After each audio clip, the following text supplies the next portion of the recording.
Joining us now, Mark Halperin is a political analyst. Mark, we've seen obviously these protests pop up all across the country.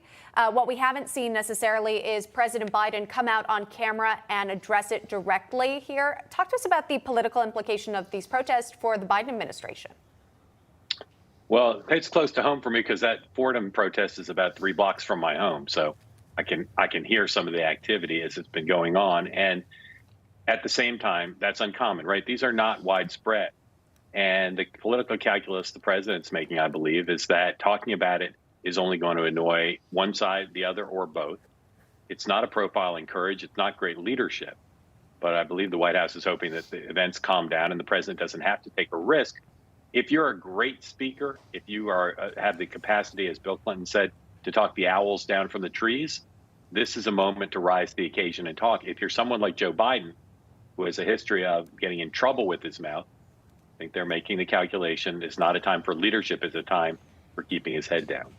As we look at live pictures there, UCLA and encampment there completely dismantled, finally calling in the sheriff's deputies there, state police, others to, again, take down the encampment. They had tons of barriers, using hyperbole, but a lot of barriers in place, as you see some of the deputies pulling up here. But they had to move all of these. It's taken hours and hours all through the night, making several arrests to get them off of the campus, obviously halting learning for many in that area. And this has been really the sight across the nation here. In terms of media coverage, Mark, and that's where I wanted to go next, in terms of how this is being covered, the protesters, the encampments, it's seemingly getting to a point where you can't ignore.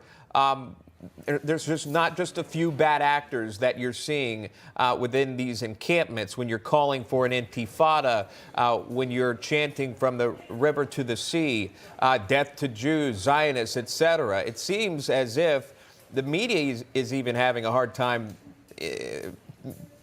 spinning this in a positive way for protesters and the First Amendment rights.